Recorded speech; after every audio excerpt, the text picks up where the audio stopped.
ঘন কালো মেঘে ছেয়ে গেছে ইরানের আকাশ, ঝরছে অদ্ভুত কালো বৃষ্টি। লেবাননের কয়েকটি এলাকা থেকে বাংলাদেশিদের সরে যেতে দূতাবাসের নির্দেশ। দক্ষিণ লেবাননের এক গ্রামে ইসরায়েলি হামলায় নিহত অন্তত ১৯। বড় শয়তান যার নাম নিয়েছেন তিনি হচ্ছেন ইরানের সর্বোচ্চ নেতা। সর্বশেষ জানাবো, আইআরজিসির হয়ে বিলিয়ন ডলারের শ্যাডো ব্যাংকিং চালাচ্ছে দুই ব্রিটিশ কোম্পানি। শিরোনাম শুনলেন, এবারে বিস্তারিত। ঘন কালো মেঘে ছেয়ে গেছে ইরানের আকাশ, ঝরছে অদ্ভুত কালো বৃষ্টি। ইরানের রাজধানী তেহরানে শনিবার সন্ধ্যায় জ্বালানি তেলের গুদামে হামলা চালায় ইসরায়েলি বাহিনী। এ ঘটনার প্রেক্ষিতে ঘন কালো মেঘে ছেয়ে গেছে রাজধানী তেহরানের আকাশ থেকে ঝরছে অদ্ভুত কালো বৃষ্টি। রোববার ৮ মার্চ সকালে ঘুম থেকে উঠে কালো বৃষ্টি প্রত্যক্ষ করে শহরের ১ কোটি মানুষ। মার্কিন সম্প্রচার মাধ্যম সিএনএন এর তেহরান প্রতিনিধি ফ্রেড প্লিটজেন এমন পরিস্থিতির বর্ণনা দিয়ে বলেন, আপনারা দেখতে পাচ্ছেন এই বৃষ্টির পানি আসলে কালো, মনে হচ্ছে এটি তেল থেকে সিক্ত বা মিশ্রিত। প্লিটজেন আরও বলেন, হামলার পর আজ সকালে ইরানের রাজধানীতে এমন তেল মিশ্রিত বৃষ্টি ঝরছে। লেবাননের কয়েকটি এলাকা থেকে বাংলাদেশিদের সরে যেতে দূতাবাসের নির্দেশ।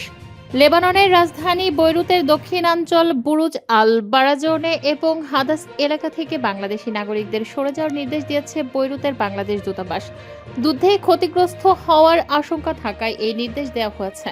রোববার ৮ মার্চ দূতাবাসের এক বিশেষ সতর্কতায় এই নির্দেশনা দেওয়া হয়। উল্লেখ্য, বৈরুতের দক্ষিণাঞ্চলে ইসরায়েলি বাহিনী হামলা শুরু করেছে। সে কারণে এই অঞ্চল থেকে সব বাসিন্দা নিরাপদে অন্যত্র আশ্রয় নিচ্ছেন। দক্ষিণ লেবাননের এক গ্রামে ইসরায়েলি হামলায় নিহত অন্তত ১৯। দক্ষিণ লেবাননের শির আল গার্বিয়ে গ্রামে একটি ৩ তলা ভবনে ইসরায়েলের হামলায় শিশুসহ অন্তত ১৯ জন নিহত হয়েছেন। রোববার লেবাননের ন্যাশনাল নিউজ এজেন্সির বরাতে খবর জানায় আল জাজিরা। প্রতিবেদন অনুযায়ী ধ্বংসস্তূপ ছড়িয়ে মরদেহ উদ্ধার করতে সিভিল ডিফেন্স ও উদ্ধারকারী দল কাজ করছে। বড় শয়তান যার নাম নিয়েছেন তিনি হচ্ছেন ইরানের সর্বোচ্চ নেতা।